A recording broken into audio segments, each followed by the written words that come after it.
I'm excited to be here this afternoon as well. I'm going to start with a quotation from you, and it's not a direct quotation, it's more speaking about the rhyme of the Ancient Baron itself. You called it a poem of resistance, and you said that it prophesies the loss, but also the recovery of the sacral realm. Yeah. I thought that was a good way of encapsulating it. You want to say a little bit about that? Okay, so as you probably know, the Rime of the Ancient Baron, which was written at the end of the 18th century, first composed in over 1797 and 98, over the cusp of those 2 years, right at the end of the 18th century.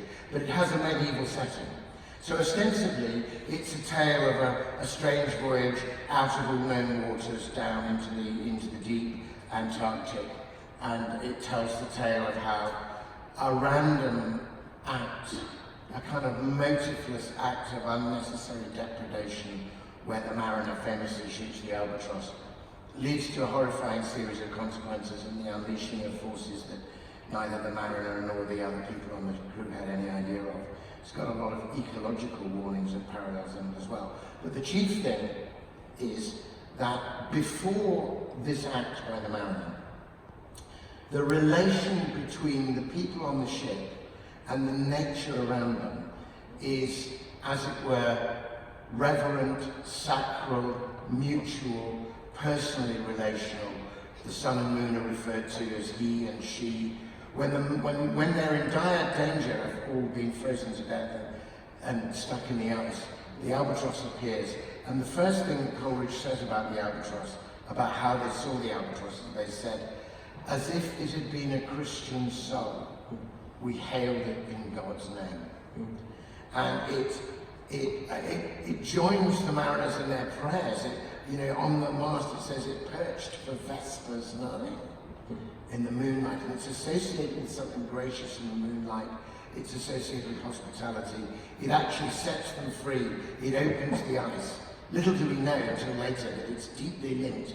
This high-flying bird is linked with a deep spirit, a polar spirit from underneath the keel, and the two are linked in some way. And then the mariner shoots the albatross. And what happens after that is that it's not simply that one bird dies, but a whole way of seeing the world seems to die with the bird. Suddenly, instead of being a sacral and relational attitude to nature, they begin to have an instrumental relationship with nature. They start arguing about whether it was good or bad to kill the bird, not in terms of whether the bird had any life or light of its own, but just did it bring good weather or did it bring bad weather?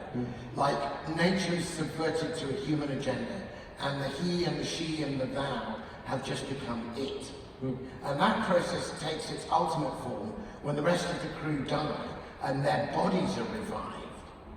In fact, we secretly know later there are angels inside the bodies. But as far as the mariner is concerned, he's on a ship full of zombies, right? And he goes things like, the body of my brother's son moved with me side by side. The body and I pulled on the ropes. And that was the ultimate effect of an instrumental view. Everything becomes just an agglomeration of stuff.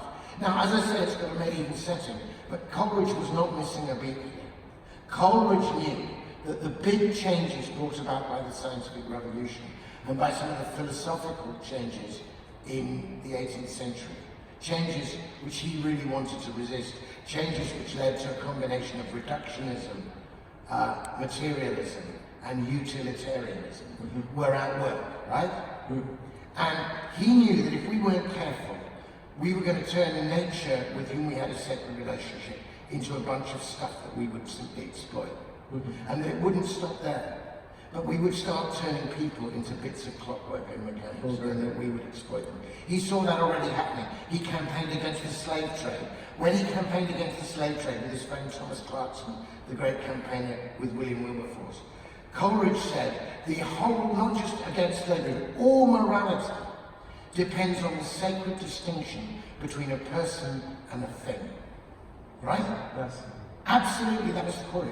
And he saw that the new reductive materialist philosophy, which abandoned theology, which abandoned the gracious notion that before all things there is a God who is three persons in a communion of love, and wanted to just replace it with chemical processes, That way of seeing things was not capable of maintaining the distinction between a person and a thing. Yes.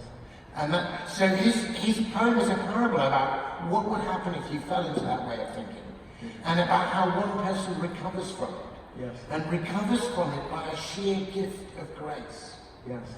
And later, Coleridge was a young man when he wrote that poem, but he lived into it. He lived through the kind of anomie and awfulness of an opium addiction, and he lived through wrestling with the reductive philosophies. But he returned to a great faith.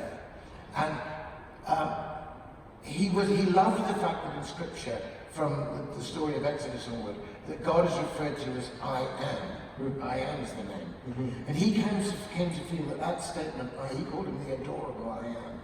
So, in one of his notes, I think it's one of his marginal notes on a book of Spinoza's philosophy, Yes. Coleridge says, all thinking has to start with a fundamental statement. You know, you've got to start somewhere, right? So he said there are really two starting points. You can start with the statement, it is, which is basically there's a bunch of stuff, and you can try and figure out how we get to being a person, and I am. And you can see if you can arrive at consciousness out of just atoms bouncing around, and Coleridge says you'll never do it. No. Or, you could begin at the other end. You could say, I'm aware of my I amness. Let me start. Supposing the fundamental statement was I am. How do we get to it is? So when Coleridge finally returns to the Bible and to the Gospel, he sees God called I am. And then he sees Jesus saying, before Abraham was, I am. And he realizes that if we begin with the great I am, we can find a philosophy of the world and of science and of reason which has persons and consciousness at its heart, and not persons as and consciousness as some inexplicable accidental byproduct. Now, we are, in his story, the guy recovers, and he sees the glory of God shining through people, and he makes it back to shore. The point at which he recovers is when the moon rises, and he sees all these yucky water snakes that he just thought were slimy things. Yes. And he suddenly says, oh, happy living things, no tongue their beauty might declare. Sure my kind saint took pity on me, and I blessed them unaware. After having not been able to After pray having before not that. been able to pray. And he's released into prayer, and the albatross falls off his neck, and he makes it happen. I think it was a prophetic poem, I tried to draw that in the book, of Coleridge's own life. Yes. But I also think it's prophetic of our culture. Okay. And we have not made it happen. We are still out in a world where we've reduced everything to yucky stuff. We now need to know how to pray and bless again and recover that relationality. And I see signs that we're doing it. And we deal with the yuckiness by trying to exercise power over it through making it an instrument for our will. Yeah, and that was the shooting the albatross. Oh yeah, we fixed the weather by shooting the albatross. Right. Actually, we didn't fix the weather. We unleashed a whole bunch of stuff we never knew. One of the most amazing things is that the whole planet takes place in the polar regions. Yes. And the polar spirit begins to take revenge on the interfering human beings for the way they've messed with nature. Yes, well, that is a bit prophetic. It is interesting, and also you were saying, or we were talking about Dante before we came and spoke, and I noted in the Inferno, despite the title, we expect there to be hellfire and it to be very hot. In fact, it's a very cold, it's icy, and so it's a hellish landscape of sorts for Coleridge there. Yeah, absolutely. And of course, Coleridge knew Dante, I think, fairly well when he wrote. But when he wrote the Mariner, by the time he wrote the gloss, yes, which comes later in the 1817 edition, he had thoroughly absorbed the Divine Comedy. Now, this is one of the many things I found fascinating about the book, was that it made something of the gloss that I'd not seen before. I've always wondered what to make of the gloss, because the gloss, have we got a copy of the gloss up there? I don't know if we do. The gloss, in some ways, says things that are not in the text and we could not know from the text. Yes.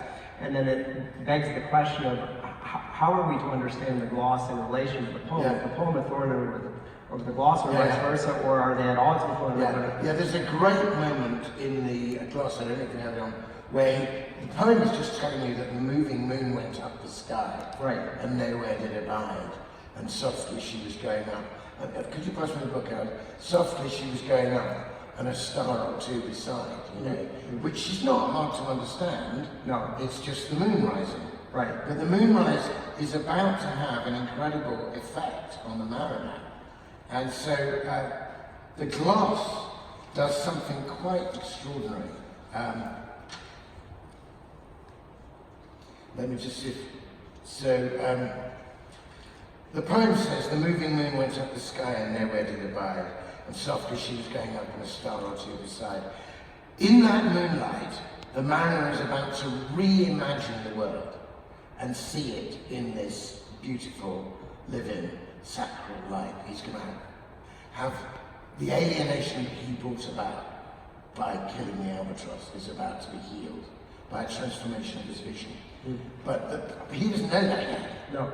So the poem just says, the moving moon went up the sky and nowhere did abide. Softly she was going up and a star or two beside. Printed beside it, in a kind of italic prose, are these words. In his loneliness and fixedness, he yearneth towards the journeying moon, and the stars that still sojourn, yet still move onward. And everywhere the blue sky belongs to them, and is their appointed rest and their native country, and their own natural homes, which they enter unannounced, as lords that are certainly expected, and yet there is a silent joy at their arrival. Now, that's not quite a gloss on welcome. It's certainly not. But look at the language. Just look at the key words and the movement of the words in that gloss.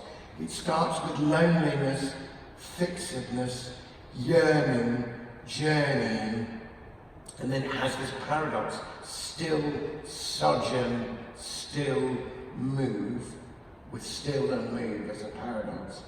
And then it moves into a different language. It says belongs, appointed rest, native country, natural home, and then silent joy at arrival, which of course is echoing the gospel. There's more joy in heaven over one sinner repents than at 99 righteous persons who need no repentance. So there's a kind of promise in the gloss. One of the things I say in the book about that is that I experienced reading the poem with the gloss actually almost as a parable of the life of memory and prayer. So Coleridge didn't, he tweaked the words a bit here and there in the first couple of editions. But the text was fixed by the time he came to write the gloss. Yep. And yet the gloss opens out a previously known and fixed text in a completely new way. Now Coleridge was beginning to experience this in his own prayer life. And I think we're experiencing it now. So let me put it like this. Once you've finished your day, the text of your day, the good stuff, the bad stuff, the regrettable stuff, it's there. You can't go back in time and change, jot or tittle in it, can you? And maybe some of the stuff that's in the plain text of your day is difficult or contrary stuff because you wrote it without any self-awareness or awareness of God. But when you reread that page, even though you can't change the text, you can open it up in prayer, as it were, to the gloss of grace, that something can be written by yours or by a divine in the margins of your text, which allows you to discern in the sojourning and the yearning, the homecoming and the silent joy. You reread it. And in a way, just as Coleridge in his later life as a Christian reread his earlier poem and glossed it, so in his own conversion he was able to reread and gloss the text of his life. But I would go further, and this is where I would want to make, I'm really glad we're here with Image Journal, because one of the things that I think is missing in the dull, literal, monotype, one level, fixed way we read the world is a kind of invitation to imagine and discern the beauty you missed. And then in the beauty you missed, truth and goodness and grace. And I think the arts are essential for that. All the arts. The fact that we're in a beautiful building makes a difference to how we see and perceive everything.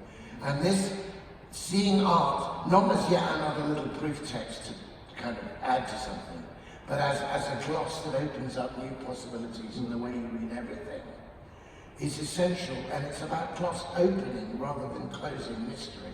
So this journal, which I'm very glad to be a kind of part of here, is 30 years ago. Somebody said we need something that goes faith, art, mystery, not faith, art as propaganda, or faith against the corruptions of the terrible sensuality of art, or faith, art, mystery. Let's bring these things into conversation. And it's interesting that Coleridge, when he became a very devout Christian, didn't go, oh gee, I used to be a kind of badass romantic poet, and then I found God, Although that's true. He actually said, wait a minute, where was God in all that stuff? Yes. How was God at work in my imagination? Yes. And those are really pertinent questions for us. The gloss is the later addition to the text, which in some ways provides the hermeneutic with which to read the text. Yeah. That's around the same time, or just prior to when he writes this great critical work that really is, in some ways, the center of English letters, that deals with the imagination, his biography. The biography of Rime, yeah. They came out together in the same year. The Revised Mariner in a book called Sibylline Leagues. Right. So that was 1817. My book came out in 2017 for a reason. And I wanted to look at that as the 200th anniversary of a really significant event, not only in English literature, but I think in the whole way. I think he was a prophet who saw how bad it was going to be for us and began to show us the way to deal with this reductive materialism. Yes, I'd like to go there in a minute and talk about how Lewis and Tolkien expand on that. But let's go first to the imagination, his definition of the imagination, and how important that is for Christian understanding and practice. You can talk a bit about that, and then maybe talk a bit about how it's influenced your writing. Okay, absolutely. So one of the key things you need to know to get Coleridge on the imagination, indeed the whole take on imagination that I would also want to explore, is forget the word imaginary in the sense of made up. Yes. Do not accept the fundamental split that our culture has given us between so-called subjective and so-called objective. Or fact or fiction. Yeah. Recognize that in the making and shaping of the imagination, you can get glimmerings of truth. You can find ways. In fact, Shakespeare, of course, and Coleridge, among other things, is responsible for completely revolutionizing the way we read Shakespeare. So Shakespeare, in A Midsummer Night's Dream, famously says twice over that imagination apprehends more than cool reason comprehends. Again, he says, if it would but apprehend some joy, it comprehends some ring of that joy. So he's already saying imagination might feel its way towards something. Now, Coleridge totally got that. He recognized that there is just mere weird private fantasy, and that's not going to teach you anything. And he makes a distinction between what he calls imagination and what he calls fancy. But there are two places, I think particularly, well maybe three, that you need to go to for Coleridge on imagination. Before we get to the great prime definition, earlier on in the book, he makes a very beautiful analogy. He calls imagination a sacred power of self-intuition. And he says, if you want to understand what it is and how it works, you must see that it's the same power, and I'm quoting from memory, which, this is what he says, which impels the chrysalis of the horned fly to leave room, beautiful word coming up, to leave room in its involucrum for antennae yet to come. So let me paraphrase. He's saying, you see this little squidgy thing that's going to become this beautiful horned fly, right? It doesn't have any of that shape it's going to become yet. But it needs to build a carapace, a chrysalis, that will protect that shape and create and hold the space that it develops. And he focuses on the way, even though this little thing hasn't got antennae yet, it creates and holds open a space into which those delicate antennae can grow. Yeah? That is the role of the poetic and artistic imagination in our life. It actually intuits and holds open for us prophetically a space that we need to grow into. We haven't got there yet, but we're going to get there. And somebody's got to hold that space for us. And that is our own poetic imagination, okay? So it's not departing from reality. On the contrary, it's intuiting something that we're going to know in other ways. Because what is growing into those involucrum? It's antennae. Now antennae are the way the little insect finds out what's the case. Now if you actually look at the history, you know, Thomas Kuhn's famous book, The Structure of Scientific Revolutions, for example, it is often the case that science gets stuck with its old models and it can't even imagine anything new. But the phenomena are no longer allowing for the models to work until someone has a great leap of imagination and says, just bear with me on this one. Just suppose it's the case that we're going around the sun and it's not going around us as it appears to be. Right. Just let me imagine that for a minute, guys, you know, Copernicus says. Now let's do the math and see if it works. Right. But I've got to leap first. So another image that Coleridge uses is a leap. It's like a little water insect leaping forward, yes, going back. So those are two analogies. But now let's come to the definition. The definition is where the theology is. And this is the theology which, in my view, and we were agreeing, we're on the same thing here, has been ignored by the literary establishment. So here, plain and unvarnished, is Coleridge's actual definition of the primary imagination. Okay? So he says the primary imagination is the living power, and prime agent of all perception, and is a repetition in the finite mind of the eternal act of creation in the infinite I am. That is a pretty mind-blowing thing to say, okay? First of all, he's partly following Kant here, but he's doing something wonderful with Kant. He's saying, he doesn't say it's the living power and prime agent of all creativity. No. He says it's the living power and prime agent of all perception. So you need to know that what the scientific revolution and the Enlightenment philosophers, the Locks and the Humes, were doing, they were taking the idea that we don't actually have any part in our own minds in shaping what we see. They thought we were just like what they call the tabula rasa, or a wet tablet. We're just, stuff comes in and we get the exact photo impression of it in our mind, and that's perception, right? Coleridge, following Kant and others, was saying, no. What you see is determined by the shape of your eyes, the light spectrum, you're only filtering stuff, plus all the information that comes in is just like raw data. You've got to turn that into shape. And actually you as a human being are actively shaping in an imaginative way, so that you don't just get a bundle of dots, you get a human face. Right. And the human face speaks to you of more than its material surface. Coleridge believed that we shaped everything imaginatively, but that we had tragically stopped understanding the meaning of the imaginative shaping, and we had started to just read the world like a flat thing, like a piece of ticker tape.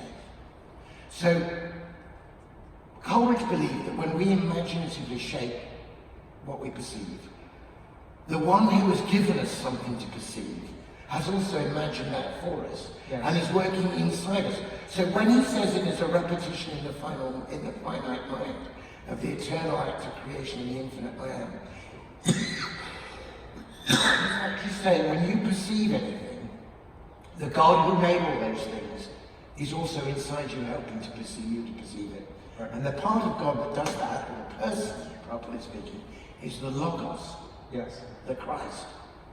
The Logos, in whom and through whom all things come into being, is also the light that lightens everyone that comes into the world. And get the word eternal here as well. The word eternal does not fall lightly from Coleridge's lips. When he says the eternal act of creation, what he means by that is that time didn't already exist when God created the cosmos. He didn't, as Augustine says, he didn't create the world in time, but with time, right? So God is outside of time, and he made time as part of everything that he made. Right. And therefore, every instant of time is part of what he made. Every moment in Chronos is just as close to the act of creation as any other. Yeah? Yes. So, actually, he's making it all right now. And right now, he's in there helping you to perceive it. Even though we perceive it to be shackled by time, whereas actually Yeah, it's completely fresh. It's like somebody else who's quite influenced by Coleridge is the wonderful South American writer and prose poet Jorge Luis Borges. Oh, yeah. So Borges has a great bit where he says, "Do you want to see what has never been seen? Do you want to hear what has never been heard? Taste what has never been tasted and touch what has never been touched? Open your eyes, your ears, reach out your hands. The world is just being created." And Coleridge had that sense of immediacy. In fact, he said, also in the biography Literaria, that what he was trying to do, he and Wordsworth, when they wrote the great lyrical ballads, was, in Coleridge's words, to remove the film of familiarity, yes, the veil of familiarity, which our selfishness and solicitude has cast over all things, yes, and to restore a wonder and a freshness. And he says, "We have eyes but see not." I mean, deliberately echoing scripture, he says, "We have eyes that see not, ears that hear not, and hearts that neither feel nor understand."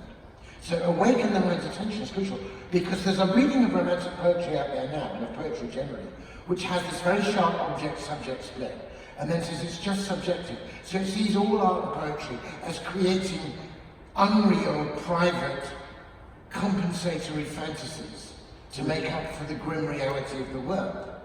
Well, of course, if you take the shaping power of the spirit and imagination out of the way you see the world, it does look grim. But that's not a grim reality. That's a grim mechanistic idol set up by the human intellect, the reason alone. If you want to know what the world is really like, bring the imagination to the perception as well. yes. And then you'll see the whole thing is actually alive and flowering. But if you see the world like that, then you're not going to be able to chop it up and rip it off and exploit it and repackage it in the way you do now. Right, and that ties in with what your view of how nature works in Rime as well. So the God who is the living God and the creator keeps on creating, and that creative power is at work. And is at work in us. And is at work in us, and is involved in the work of redemption as well. And in fact, he sees at the end of the biography has just the most fantastic piece of praise ever, where he takes you out with him under the night sky to look at the stars. And he talks about looking up at the stars so that the soul may be held steady in an act of adoration to the pure I am, and to the filial Son, the filial word that affirmeth it from eternity. And the last lines, whose choral echo is the universe. So he actually sees the Father propounding things to the Son creating them, and all of us in the Son offering the praise back to the Father. And he sees the universe itself as shimmering into being in the love between the Father and the Son and the procession of the Spirit. It's held there in the dynamic of God's love. This is fantastic. So tell me how the secondary imagination, which is like it, connects with also Lewis and Tolkien's idea of subcreation, and resacralizing the universe in the way they use it in fiction and so forth. Well, having talked about the primary imagination, which is the imagination with which we perceive anything at all, Coleridge then goes on to talk about what he calls the secondary imagination, which is what we would call the literary or artistic imagination. And he says it's just like the first one. It differs in the power, and it's voluntary, but if it is going to work properly, then it must work in the spirit of the first one. Yes, and those are the And it therefore shapes in the same way that God shapes. Right. Therefore you have, this idea came very strongly to Lewis, partly directly from Coleridge, partly through Owen Barfield, partly through George MacDonald, because George MacDonald utterly loved Coleridge. And it came to Tolkien through George MacDonald as well. Yeah. And this was the idea that Tolkien in his poem Mythopoeia says, we make still by the law by which we're made. Yes. Lewis's step to Coleridge is enormous. In fact, Lewis, I think, in a poem that he wrote to the Scottish Catholic poet Roy Campbell, Lewis has one of the best summaries of what Coleridge offered and the way Coleridge was prophetically waking up society. So this is what Lewis says about Coleridge. Yeah. In the poem, he says, he's talking about how much Newman liked Coleridge, almost in spite of himself. So this is what Lewis says. Lewis says, Newman, in that ruinous master, i.e. Coleridge is the ruinous master, Newman in that ruinous master saw one who restores our faculty of awe, who restores the soul's depth and height, who pricked with needles of eternal light, and England at that time half numbed to death by Paleys, Bentleys, Malthus, wintry breath. The wintry breath and the needles of eternal light is a bit like the statues coming to life, you know, from the White Witch's castle being breathed on and coming into life again. And he saw Coleridge as having that role. So they did indeed find an affirmation of their own imaginative powers, not as compensatory fantasy, but as genuinely re-engaging the world to see the things that are there, but which reason itself is not capable of seeing. So Lewis also has a poem where he says, who will reconcile in me both maid and mother, who make imagination's dim, exploring touch, ever report the same as intellectual sight. Then could I truly say I'm not deceived, then could I wholly say that I believe. Coleridge and Tolkien helped him to get to that point. I mean, I wonder if just... what are one of your poems? So let me just first give you a poem which is about the Trinity, and I wrote it for Trinity Sunday. But it channels, I suppose, a certain both Coleridgean and Inklingsy reading of how our own creativity is founded in the dynamics of God as Trinity. So it's about the Imago Dei in us, the image of God. So this is just called Trinity Sunday. It's called Trinity Sunday partly because my great hero and mentor, George Herbert, wrote a poem with that title, and partly because this is a book of 70 sonnets which go through the Christian year and are meant to be complementary to the readings and helpful in the liturgy. So Trinity Sunday. In the beginning, not in time or space, but in the quick before both space and time. In life, in love, in co-inherent grace, in three in one in three, in rhyme, in music, in the whole creation story, in his own image, his imagination, the triune poet makes us for his glory, and makes us each the other's inspiration.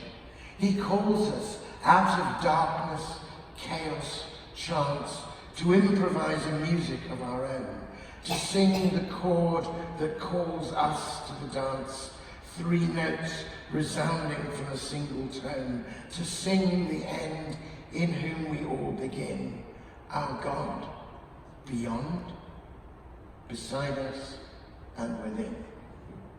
So trying to get the sense of the Trinity there. I also thought I might just read you the sonnet I wrote for Coleridge. Yes, please. Now, I wrote this actually before I wrote the Coleridge book. But when I wrote my book, Faith, Hope and Poetry, which was a defense of the imagination as a truth-bearing faculty, it's subtitled Theology and the Poetic Imagination, I realized that I'd quoted Coleridge in almost every chapter. And that in fact the chapter on Coleridge was the central chapter of the book. So I felt I needed to do something with that. And I knew I would come to write a Coleridge book in the end. But by the time I finished Faith, Hope and Poetry, I wrote this poem about Coleridge. And then when I finished the long book on Coleridge, I returned to the poem to see if I still agreed with it. And not only did I still agree with it, but I seemed to have stuff that I didn't think I'd known until I wrote the book, you know. Stop, Christian passerby, stop, child of God. You made your epitaph imperative and stopped this wedding guest. But I am glad to stop with you and start again, to live from that pure source, the all-renewing stream, whose living power is imagination, and know myself a child of the I Am, open and loving to his whole creation. Your glittering eye taught mine to pierce the veil, to let his light transfigure all my seeing, to serve the shaping spirit whom I feel, and make with him the poem of my being. I follow where you sail towards our haven, your wide wake lit with glimmerings of heaven. It's wonderful. So, yeah, it was a kind of thank you note to Coleridge. Funny enough, I was it's a slightly nerdy thing that poets do, that they care about which poem is next to which one on the page, how it opens out. So if you had this book, which is called The Singing Bowl, you'd see Samuel Taylor Coleridge here, and you'd see C.S. Lewis here. And my C.S. Lewis sonnet, which I'll also read to you, was composed particularly for the occasion. Finally, after 50 years after his death, England honoured its own prophet and created a space and a marker for C.S. Lewis in Poets' Corner in Westminster Abbey. And I was there, I gave lectures alongside Alistair McGrath the day before at St Margaret's, Westminster. And then we all gathered that was on a Saturday, then on the Sunday we all gathered in Westminster Abbey, and Rowan Williams gave a cracker of a speech and a sermon, and then we unveiled the stone. But I wanted to write a poem for him. You just need, the only thing you need to know to get this poem, you'll get all the Lewis references, is that when Lewis was teaching Anglo-Saxon, and talking as a professor of Anglo-Saxon, but everybody at every Oxford college who did English also had to do Anglo-Saxon. Yeah. And instead of his calling his Anglo-Saxon classes like Anglo-Saxon 101 irregular verbs, he called it beer and bells. And, you know, had the jugs of beer and went through them in these great things with people. I know that because my father-in-law was one of his students at Magdalen in the 30s. So C.S. Lewis. From beer and bells to the seven heavens, whose music you conduct from sphere to sphere, you are our portal to those hidden havens whence we return to bless our being here. Scribe of the kingdom, keeper of the door which opens onto all we might have lost, ward of a word hoard in the deep heart's core, telling the tale of love from first to last. Generous, capacious, open, free, your wardrobe mind has furnished us with worlds through which to travel, whence we learn to see along the beam and hear at last the heralds, sounding their summons through the stars that sing, whose call at sunrise brings us to our King. Wonderful. Wonderful. Where shall I go from that? Yeah. How about in C.S. Lewis's Abolition of Man, and which is written just before he comes to write That Hideous Strength. Yeah. He's talking about the same sort of instrumentalization that's going on. Exactly, yeah. But in a different way. And now it's applied to humanity itself. The alienation is self-alienation. Yeah, exactly. And I think Coleridge prophesied that. I think he did as well, but on the other hand, Lewis deals with it magnificently in that book, yeah. He does. And that book is about education, though. The Abolition of Man. It's about many things, but it's purportedly about a treatise on education. How does that relate to, again, the sacralization of the universe? Like the old liberal arts education, the 7 liberal arts, where part of it was astronomy, which we talked about, in music and arithmetic. So that was a way of seeing reality in an imaginative way, but also it's not that it was at odds with the mathematization of the universe. No, not at all. But it was a both and, you know, rather than either or. That's the thing, which is again anything I got from Coleridge. Coleridge, I should hasten to add, was in no way an enemy to science. On the contrary, he saw science as enriching the way we could read God's world. I mean, he regarded the world as, he called it when his poem Frost at Midnight to his son. He talked about his son wandering by the lakes and sandy shores and beneath the crags of ancient mountains. And he says to Hartley, he says, so shalt thou see and hear the lovely shapes and sounds intelligible of that eternal language which thy God utters, who doth teach himself in all and all things in himself. Great universal teacher, he shall mould thy spirit, and by giving make it ours. So if you take that view of nature, you're not against science, No. because science is opening out the language, provided it allows you still to hear the meaning. Right. So If it just becomes interested in, if the world was a poem answered by God, then you could take Kubla Khan, right? yes. You could do a fantastic study on the chemical composition of the paper it's written on. Yes. You could do a beautiful geometric analysis of the shapes of the letters. You could do a superb statistical analysis of the frequency with which certain letters were repeated. And you could accumulate massive knowledge without ever at any point realizing it was a poem. Right. Now, when you did realize it was a poem and you read it out loud, that would not in any way invalidate any of the things you discovered about the paper and the ink and the frequency of the letters. And, do you see what I mean? I do see what you mean. So, what Coleridge felt is that we were just getting obsessed with the paper and ink on which the universe was written, Yes. without actually getting that it was telling us something. To get it was telling us something, we'd need to think symbolically, which is what happens when you read a poem, is that a certain sound in the air represents a meaning. Yes. So Coleridge was a great friend of Sir Humphrey Davy. He's one of the founding fathers of modern chemistry. Yes. There's a great throwaway line in one of Coleridge's letters where he says, I'm off to one of Humphrey Davy's lectures in order to increase my stock of metaphors. That is brilliant. That's just genius to say that. So Lewis, to return to your question, knows all that. Yes. Lewis retained everything he read. Yes. And so he knows that. And he realizes that we're still where Coleridge said we shouldn't be. Yes. Which is we're reading sciences and reading the world on the dead letter Yes.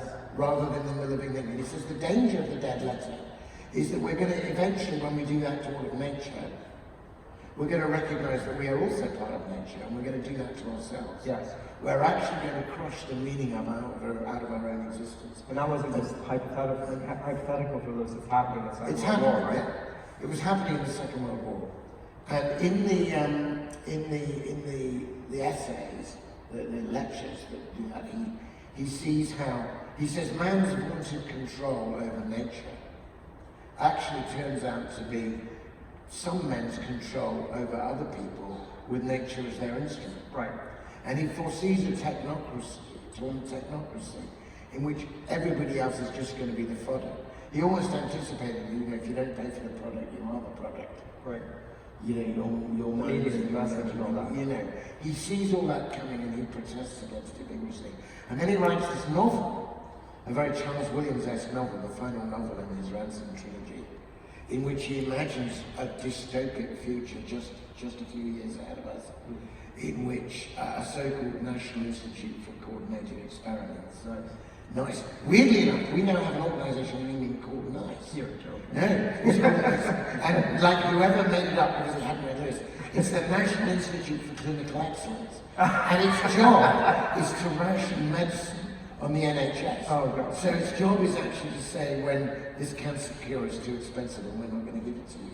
Oh. So they figured they'd call it NICE, so we wouldn't notice that it was doing nasty things. So, do you know what I mean? Talking about that amazing, there's an amazing scene you may remember, slightly bizarre, grotesque, carnivalesque scene in that novel, when Lewis was very rightly, very strongly anti-vivisection, anti-experiments on animals. And there's a scene in this novel when the animals, Merlin, the proper Merlin, the real Merlin exists and starts unlocking all the doors. And all these people who've been doing the animal experiments and having their nice dinner together, the animals themselves are brought in and wreak havoc. So when Rowan Williams was giving his sermon and talking about Lewis on this day in 2013, he mentioned that novel. He said, it's like Quentin Tarantino meets high table Oxbridge, which was wonderful, So Lewis wrote this prophetic thing, and part of it is a call to reintegrate reason and imagination, so that we re-enchant nature, rather than disenchanting nature. Right. But it's not just emotivism or... No, it's not, oh, let me feel good about hugging a tree. I mean, I'm not saying you shouldn't hug trees, but It's actually saying, no, wait a minute, actually, in actual fact, the treeness of the tree is deeply related to the personhood of the person. Of course. We can't think about what thinking is without thinking about trees. When we talk about the roots of knowledge or its branches, when we talk about fruitfulness, you know, there's the reason why the objects in nature, trees, rivers, mountains, all seem to represent part of us and states of mind, is that they have a common source in the Logos. In fact, Coleridge went so far as to say that in all the objects and phenomena of nature are to be found the elements and language of the human soul just prior to consciousness, prior to thought. I mean, Owen Barfield took it further. He said Jung was right to speak of our dreams as a collective unconscious. But he said what we take for dull reality is our collective consciousness. These are the shapes whereby we exchange thought. And so all of these men, from Lewis to Coleridge to Barfield, they're all talking about a problem of living, but it's also a way of thinking. And it's disconnecting science from the universal, so that the universals of beauty, truth, and goodness, exactly, which are united in the character of God. That's the beginning of the universality. The exploration gets right? And whether these words actually point to a reality or they're just words related to words, right? So this is exactly. So Lewis coined a very helpful phrase dealing with this very problem, which he called the poison of subjectivism. Yes. So what he saw the problem was that all the actual things which give meaning and lucidity and unity to the little bits and pieces that we discern in the universe have been called subjective. And only the actual bits and pieces that you can cut up and whatever have been called objective. Right. And then we've said the subjective is less real than the objective. Right. And that's our fundamental problem. So we think that objectively the world is just dead stuff that doesn't mean anything. And insofar as there's meaning, we think it's privately constructed. Right, so the that's value distinction. That is the fundamental problem. And everybody, Coleridge is seeing that, and are saying, no, that's simply false thinking. Yes. It is, and the reason why it's false thinking is that it's based on the idea that the subjective and the objective never meet. Right. But if you think about, to go back to that great name, I am, and your own little I am, your I amness, what does it actually mean to say I am? I is subject, right? Right. I am really means I am myself, I am being myself. So you have I, subject, the verb to be, me. I am me, object. You are the object of your own subjectivity. Your subjectivity is the thing that you're looking at. So to be conscious is simultaneously to be subject and object. And in God, when he says, I am, all possible subjective meaning has objective existence in God, and all possible objectivity is also there in God. And God creates things, both creates the object and creates the subject, i.e. ourselves, to look at it, and inhabits the subject, as it were, gives us eyes. So to have split, that which God hath joined together, let no man split put asunder. Yeah. We have divorced two things that are actually mutually enfolded. And that's why we're going crazy. We're trying to live in one half of reality and then call it the whole of reality. And the Logos is the means of discerning truth from falsehood and exactly. beauty from ugliness and evil from good. Yeah, and those things are objective. Objective. And also subjective. And also subjective, so that's the point. So Coleridge went on and on about object and subject in a way that some people found tedious, but he actually saw this was the very nub of the problem. I think I want to turn over to questions from the audience. Okay, let's do that. I don't know how we're off for time. We've got lots of time. So we do have a few audience questions, not a whole bunch, but if you do have some questions, feel free to text to that number, and we will judge whether or not they can be shared. So first question, based on how directly you've cited Coleridge and other poets and other writers, how should we allow, in this field of art, how should we allow theology to inform art, and art to influence theology? That's a great question. How long have you got? So,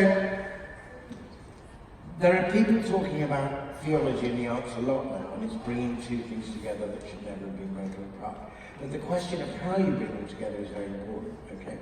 One of the first university level bodies that tried to do this was, in the modern era, was a project at Cambridge University where I am, called Theology Through the Arts, which was started by Jeremy Begbie and David Ford and myself and one or two others with a little series of it. It was really Jeremy Begbie's project.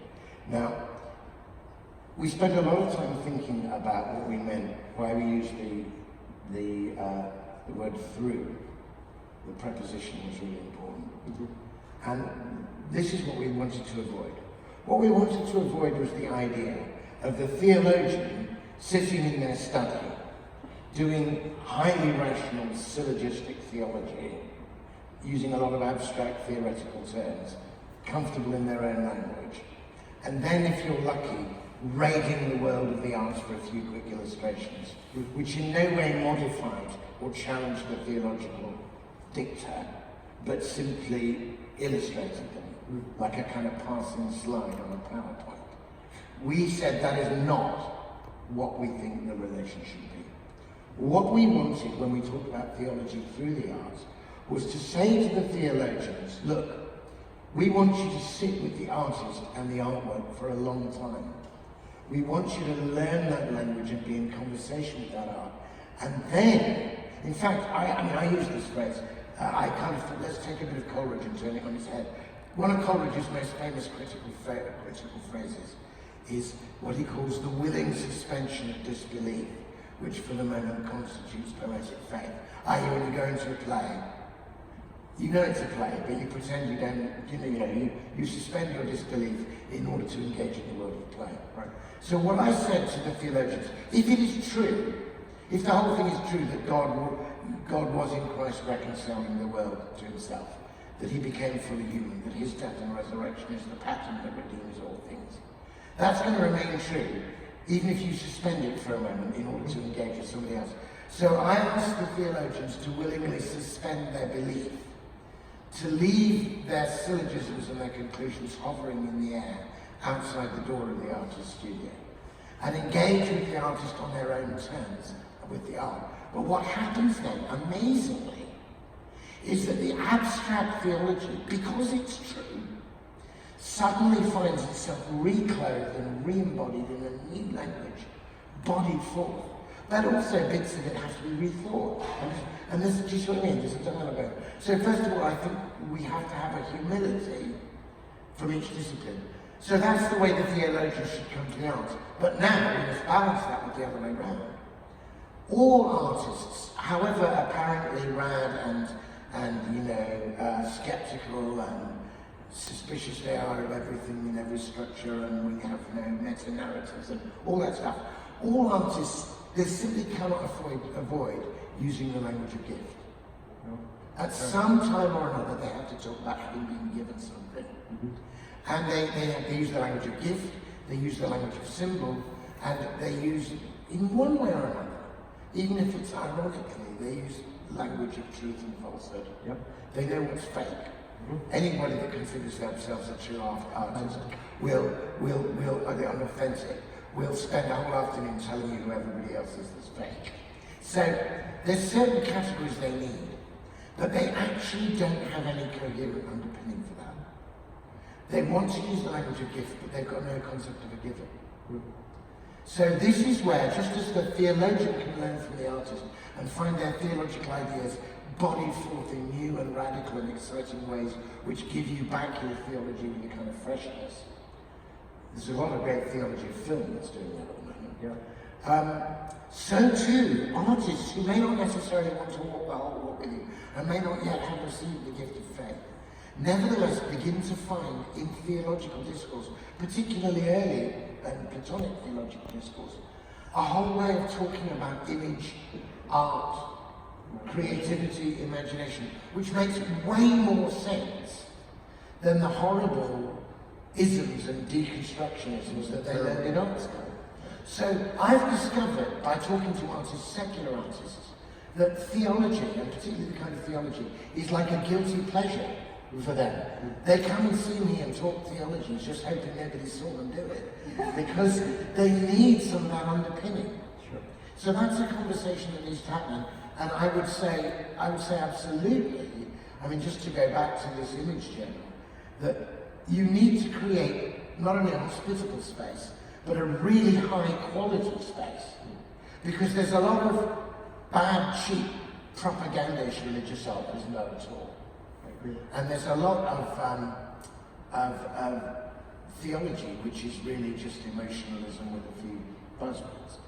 So if you want to have a conversation between theology and art both ways, you need a really quality space to do it. And I mean, I remember talking both to the poet Scott Cairns and to the band over the Rime, saying that if Image Journal hadn't actually come into existence, there wouldn't have been the space into which they could grow.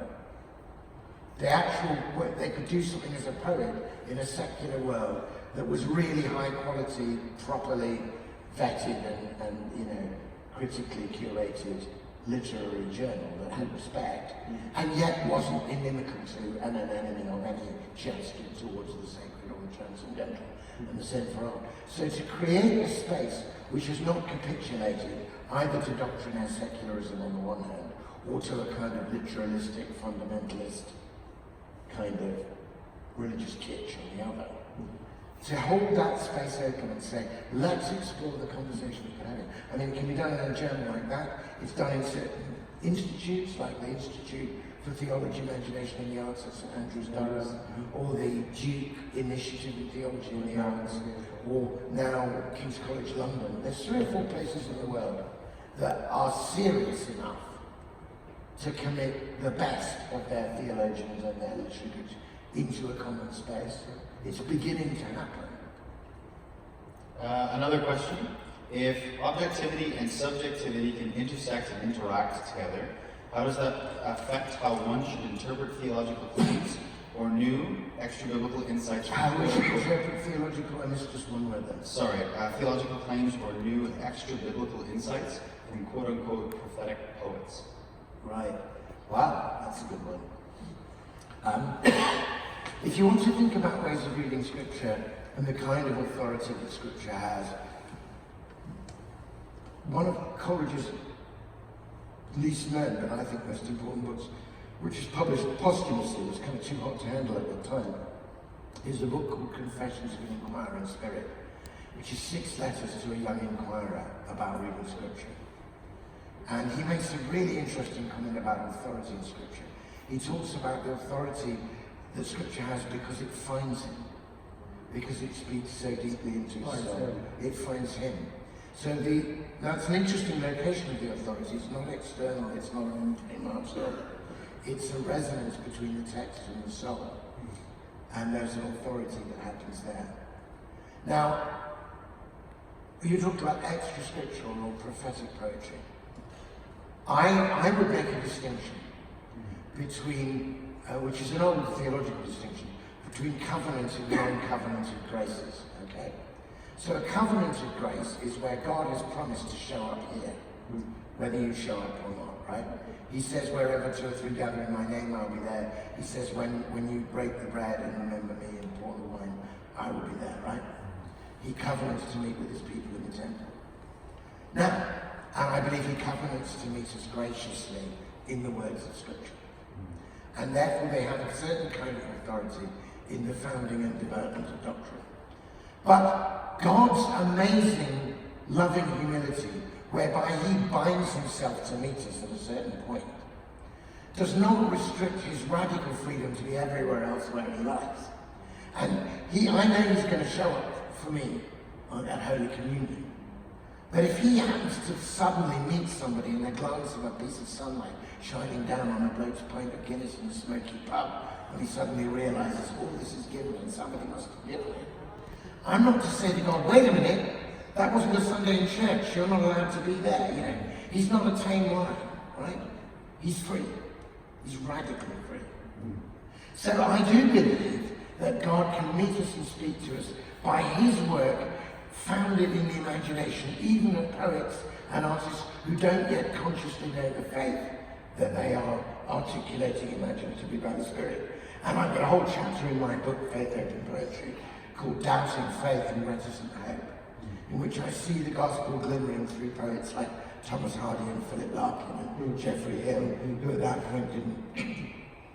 However, so I believe there's a real inspiration there. I'm about to give, I'm going to, at the end of this little tour, I'm going to give the line lectures at Regent College, and I'm supposed to keep those to myself because that's good. But, you know, quick plot spoiler, I've got a long, strong, serious reading of William Blake at the end of those lectures, and I've got a whole lecture on Christ and the prophetic imagination, in which I really think there is something given. But here's the thing. I think something spoken with prophetic authority by a non-canonical, non-scriptural poet, insofar as it is true, will be resonant with those great truths that are in the scriptures and in the creeds. Right. We'll open them out in new ways. Like the primary and secondary imagination. Exactly like the primary and secondary imagination. What I do not think you can do is found a new doctrine which is contrary to that whole tradition, entirely on the authority of a secular word. Right. But, so you can't do that. However, you can recognize that a secular artist can wake you up to the way your own tradition has been abused and to show you that you were not operating with the canon, that you were operating with the canon within the canon. You were operating with 20 favourite quotations from the Bible that proved your point, and you'd not looked at all the other stuff. Do you see what I mean? Mm-hmm. And sometimes it's the secular artist reading your book, but reading the bits your preacher never preached on, who actually wakes you up to the tradition. I next have a two-parter question for specifically Rime and the Ancient Mariner. So the first part is, does the killing of the albatross in the Mariner and its effect on man as a whole bear any similarity to the crucifixion of Christ? Yes, great question. And then on the other side of it, in the Mariner, do you think the hermit is too romanticized? For you call him a romantic poet in your book, or do you think we can learn from the hermit in a way that is conventionally different? Okay, very good questions. First of all, about the albatross and Christ. Yes, absolutely. Coleridge constantly, I mean, obviously it's a convenient rhyme, albatross and cross happen to rhyme, but he constantly links that both in the actual cross and lengthy cross and albatross. Instead of the cross, the albatross about my neck was hung. The albatross becomes the locus of his sin, but actually he discovers the locus of his salvation. And in fact, when we finally realize through a dream that the polar spirit, which is, God the Spirit himself, it says, he loved the bird, he, the Spirit, 9 fathoms deep beneath the keel. He loved the bird that loved the man that shot him with his bow. Mm-hmm. We only realize that after he's killed the albatross, does he discover that the albatross was actually sent by the Spirit to be a sign of love to him. And he has in fact experienced communion with the albatross. So I think the albatross is a Christ figure, and is the one who is made to be sin who knew no sin, that we might become the righteousness of God. And in that sense, shooting the albatross is the mariner's sin, but the death of the albatross is also the beginning of the atonement. And in fact, the person who totally got that is C.S. Lewis. So C.S. Lewis's commentary on the Mariner is not a learned scholarly commentary, but a beautiful book called The Voyage of the Dawn Treader, yes, which is completely Coleridgean. And you may remember the famous lines in the Mariner. Day after day, we stuck no breath nor motion, as idle as a painted ship upon a painted ocean. Yeah. So how does The Voyage of the Dawn Treader start? It starts with a painted ship upon a painted ocean in Eustace Scrubb's house. Then they fall into the picture of the end. And then do you remember they come to the dark island? And the whole question of fancy or imagination. And this is where dreams come true, but not dreams, nightmare. And there's the whole thing. And then they pull the guy from the waters. And then they themselves can't get out. And it is the only place in the entire Iliad where Aslan is anything other than a lion or a lamb. He's a lion all the way through. At the very end of the Dawn Treader, they see him as a lamb. But at that moment, Lucy on the fighting top, in the utter darkness, in their nightmare world, says, "Oh, Aslan, Aslan, if you ever loved us, come now." And she sees at first what she thinks is a beam of light, and then she thinks it's a cross, and then she realizes it's an albatross. And the albatross flies along the beam of light, and just as it goes past her, it whispers, "Courage, dear heart." And she knows it's the voice of Aslan. And then it flies around and it steers them out. So exactly like in the poem, the ice was here, the ice was there, the ice was all around her. And then the albatross flies round and round them and then says, "The ice did split in a thunder fit, and the helmsman steered us through." So that whole thing happens, and it's Lewis's way of saying, the albatross is the Christian moment in this. He's the Christ figure. So I would say that very strongly. Going back to the hermit, obviously the hermit is a fixture of sort of Gothic romantic revival.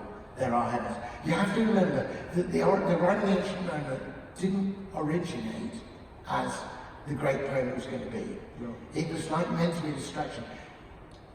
Coleridge was building himself up to write a great poem on the mysterious origin of evil and the possibilities of redemption, but trying to reframe it without obvious theological or biblical terms. And it was, he was always beating himself up for not writing that poem, right? He was also going to write some odes to the four elements and stuff like that.